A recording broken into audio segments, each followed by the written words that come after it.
Thank you, John. That's the passion that's gone behind the work of the last 2 years that we've tried to create in trying to make this proposal sensible and something that we think can be workable. Just before I move on to our response to the offer, unfortunately I forgot to mention the parish notices at the start. The gents and ladies are at the back of the room.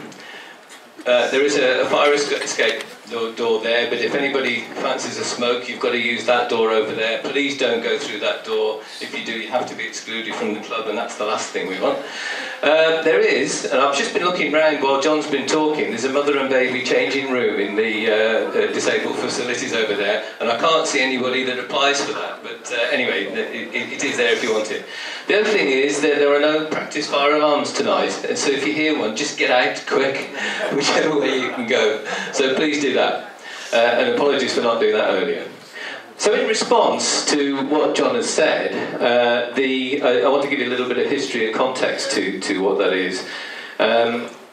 Last week, as John said, the HUST board met representatives of the John Hale group, and we were presented with a proposal that we could consider and think about. And part of the trust board have had a lot to do with the creation of that proposal. We've been involved with the development of the ideas, which we've shared with our board, but we thought it was important for the trust board to hear it from the horse's mouth, John, from the source, and that's what we wanted to do. At that meeting, we asked questions, we thought about in detail some of the proposals that were being made. We also consolidated some of the issues to make sure that we were quite happy with what was there. And that was all part of the process. At the end of the meeting, the representatives of the Hale group left us as a board alone. We spent another further period of time considering the issues, and at the end of that period of time, the HUST board was confident in accepting the proposal and making a recommendation that we would present that proposal to our members for them to vote on. You'll all be aware that the HUST structure is very democratic. We are open and transparent in what we do. We publish our accounts. We do all the things that you should do as a trust.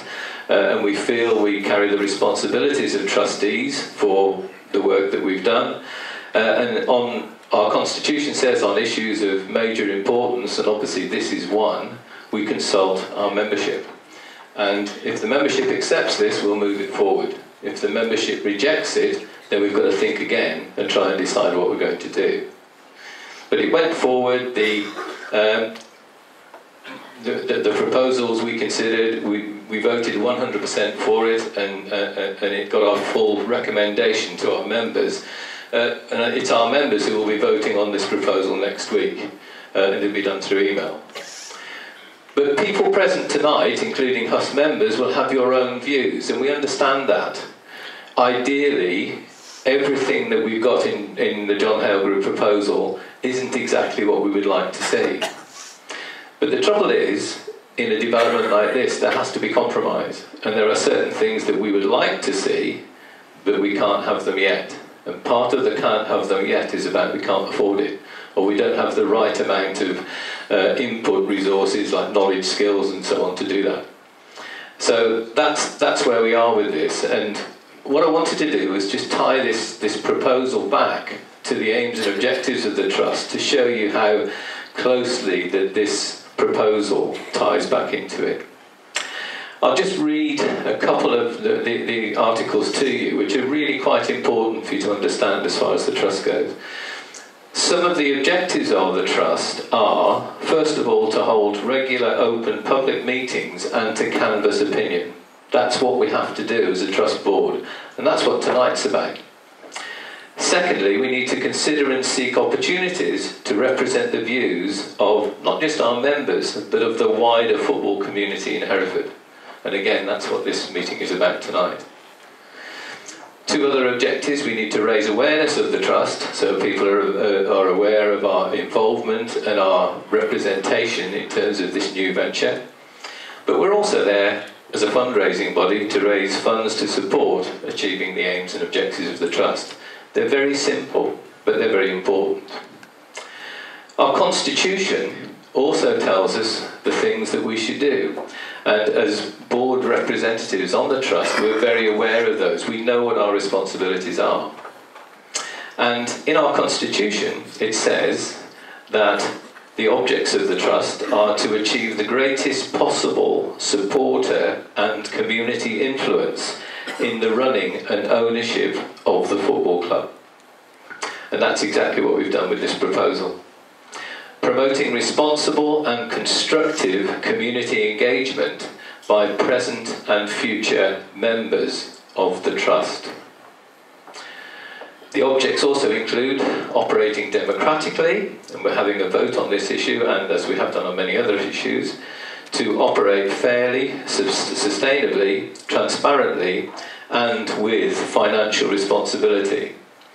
And those are very crucial issues as far as our responsibility is concerned. We also have a responsibility to be positive, inclusive, and representative in terms of our organisation, and to be open and accessible to all supporters. So the Trust Board as a whole has been very active since its creation about 18 months ago. We've worked very hard. There are only 8 of us on the Trust Board. In the last 2 elections, we've been unable to fill all of our board positions because we haven't had enough candidates to do that. It's a big commitment by those 8 people, and I tell you, they are a real pleasure to work with this Trust Board. They work really hard, they're very knowledgeable, but there is only 8 of us. And in that time, we've achieved, quite a lot of things. We've helped the local football community. We've helped local football by providing resources. We've had fans games where the crowds have been significantly higher, so we've created income for those people. There's a lot of things that we've created for local football. We've got our own fans team. Many of you will have seen them. When they're supplemented with ex-players, they're nearly half decent. But when you watch them in their white shirts and their black shirts, there's nothing like watching that football club run out. So that's a great achievement that the Trust has done, to give somebody a little bit of football to watch. We've led on initiatives to engage people within the football community. We've tried to do that, and we've tried to get people to feel as though they belong to the Trust. Our next task is to get those same people to belong to the football club. And that's part of what we're going to try to do. We are conscious of our responsibilities. We take them very seriously, and we understand them.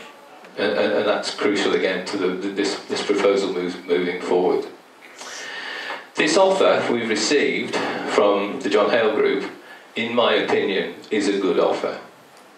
It takes us a long way into achieving the aims, objectives, and the constitution conditions that we would want to follow. That's a long time in 18 months of existence for us to achieve that. So our members will be able to vote and register their vote for this proposal in an online ballot that will occur next week. And as always, our members will dictate how the board reacts. And if they accept the proposal, we will move it on, and we will make our best efforts to make this successful. It is our members' opportunity at that point to say yes or no to this proposal. But tonight is the opportunity for our members and the wider public, the community of football in Herefordshire, to start to scrutinise the proposal that we've put forward. We haven't got all the answers yet. We're still working on some of them. But we've got quite a lot of information, which I'm sure you'll be pleased to hear. So what I want to do now is to move this forward into a question and answer session. And I would like to ask those present to be brief in framing their questions so that we can get through. This is a fantastic crowd, and we want to get as many people to speak and contribute to this debate as we can. So try and please keep your questions brief. Don't repeat questions that somebody else has already asked, because we'll do our best to answer those, and it just sort of wastes time.